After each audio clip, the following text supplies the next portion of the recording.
오늘 주목을 받았던 한국당 인사와 연관이 있습니다. 전직 국무총리들의 대결로 차기 대선 전초전이 성사가 됐죠. 황교안 대표가 종로 이제 이곳저곳을 다니면서 서민 행보 또 지역민들을 만나고 있는데 역시나 이 말이 문제입니다. 문제가 될 만한 발언을 했는데 보도록 하겠습니다. 1980년 그때 뭐 하여튼 무슨 사태가 있었죠? 1980년 그래서 학교가 휴교되고 뭐 이랬던 기억도 나오고 그러네.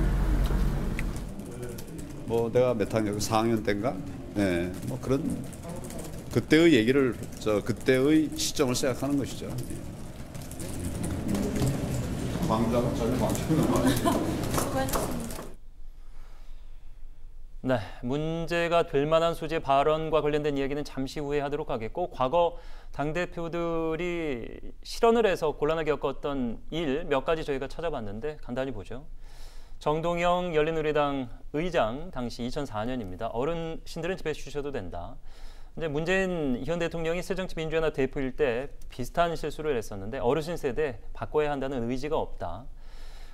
이 발언이 물론 앞뒤에 이제 이야기를 저희가 안 듣고 안 보고 딱 이렇게 잘라서 얘기하니까 너무 심하다고 느끼실 수가 있는데 좀 유색 인종이었죠. 이제 연탄색을 비유하면서 굉장히 실언을 크게 한 바가 김무성 의원도 있습니다. 자, 돌아와서 황교안 대표의 발언은 저희가 이제 정확하게 1980년이죠. 뭐 이렇게 하는 발언부터 봤습니다만 그 앞에 이제 2000년 1820년 그러다가 1980년 무슨 사태가 있었죠 하면서 보신 대로 옆에 누구를 보면서 묻는 건 모르겠습니다만 이제 동의를 구하면서 그 무슨 사태 있었죠 이렇게 얘기를 했는데 1980년대 이 대학이 휴교할 만한 사태는 모든 언론들, 모든 국민들이 웬만한 국민들이 다 아시는 대로 5.18 광주 민주화 운동인데 문제가 되는 것은 이제 군부 시절에 불렸던 사태란 단어를 썼다는 거죠. 이제 거기에 대한 지적이 있는 건데요. 네. 좀 안타깝게 느끼는 게 어쨌든 정치를 하겠다는 분들은 네. 여야 할 것 없이 좀 역사 공부를 해야 됩니다. 역사 의식도 해야 되고 거기에 대한 역사에 대한 평가와 가치는 자기 개인의 주관에 따라 다를 수도 있지만 우리나라 역사 전체에서 굵직굵직한 사건에 있어서는 조금 고민해야 돼요. 나와 그 사건과의 관계, 난 그 사건에 대해서 어떤 이야기를 해야 될 것인가.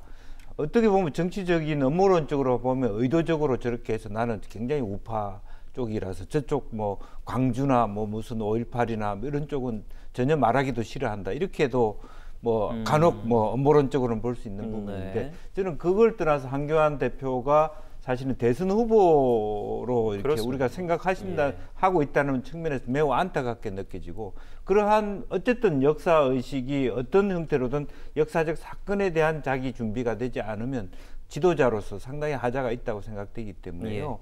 어떤 설화 자체는 아무것도 아닐 수 있어요. 저도 열린우리당 때 정동영 의장이 젊은 기자들 하고 만나서 어르신 세대는 이제 집에 가야지 이렇게 아무것도 아니게 우리끼리 하는 얘기가 이렇게 일파만파해서 제가 그때 선거운동 하고 있거든요. 일주일 동안에 혼났던 적이 있습니다. 네. 그렇지만 일주일 뒤에 돌아가면 다시 또 잊을 수 있고 망각할 수 있는데 이 사건도 어떻게 보면 잊혀질 수는 있지만 저는 그런 측면보다는 유불리를 떠나서 황교안 대표가 본인이 하나하나 정말 우리나라의 굵직굵직한 지도자로서의 대선 후보로서의 길을 밟아간다면 조금 더 그런 부분에 대해서도 인식을 하고 천착을 하고 공부를 해야 되지 않느냐 그런 생각이 듭니다. 김영삼 고 전 대통령 때 이제 5.18 광주 민주화 운동으로 인정을 받고 명명이 정식으로 된 것으로 저는 아는데 말 그대로 이제 광주민들의 희생을 발판으로 우리 민주주의가 한 단계 더 성숙하고 발전했다 이런 취지로 받아들여야 되는데 물론 이번 그 총선에서 어떤 영향을 미칠지 과연 이것이 얼마나 오랜 파장을 남길지 근데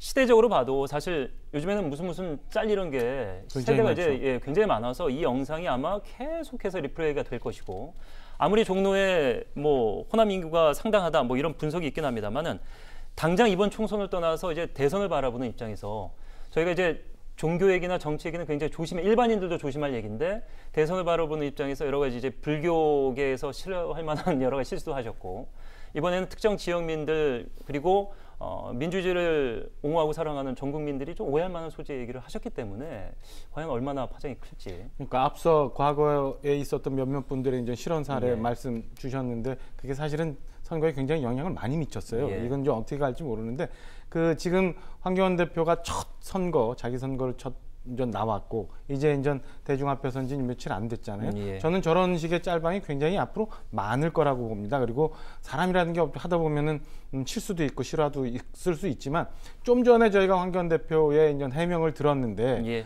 분명히 들어오지가 않아요.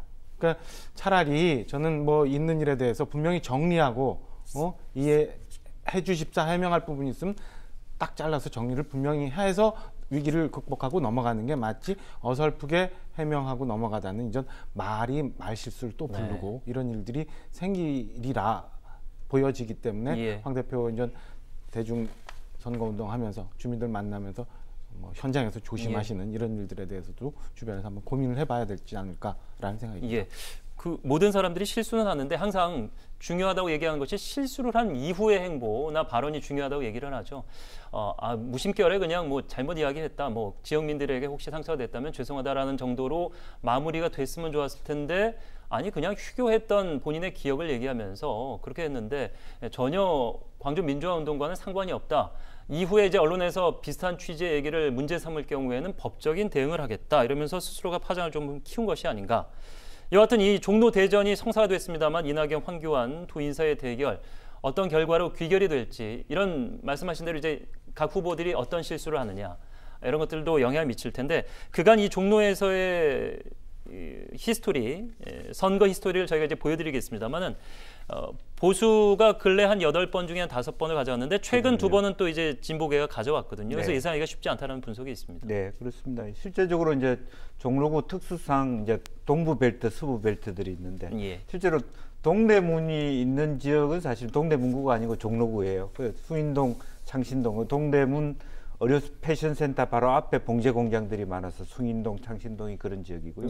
아시다시피 평창동, 보암동 이런 지역은 또 부촌이란 말입니다. 그래서 실제로 한 지역 안에 동도 너무도 많고 우리가 이름도 모르는 동도 많고 그 안에서의 정서도 굉장히 많이 다양할 수 있기 때문에 실제로 예측하기도 쉽지 않고 이제 그런 측면에서 그동안에 정세균 전 의장님은 2번에 걸쳐서 그래도 말하자면 보암동 효자동 이런 지역에서 표를 많이 얻었다는 측면에서 양쪽 모두에서 표를 얻었다는 측면에서 과연 이 두 후보자들이 그와 같은 트렌드를 가져갈 수 있을까 아니면 용쪽 저쪽으로 편향돼서 서부벨트와 동부벨트가 후보자가 갈릴까 하는 것이 상당히 많은 어떤 관심의 대상이 아닌가 그렇게 생각이 듭니다. 그리고 과거 18대, 19대, 20대 선거 이렇게 총선을 보면은 종로에서의 승패가 서울 전체 판세를 이렇게 비추는 상징적인 곳이 종로입니다. 그래서 18대 10 같은 경우는 박진 한나라당 의원이 이겼는데 그때 한나라당이 서울을 거의 싹쓸이하다시피 했고 이후 19대 20대 정세균 의장께서 승리했을 때는 더불어민주당이 또 서울을 석패하는 이런 상황이 있어서 종로에서의 선거 결과가 서울 전체의 선거가 있고 이번엔 특히나 종로에서 선거 결과가 전국 선거에도 굉장히 많은 영향을 미칠 거다라는 예상입니다.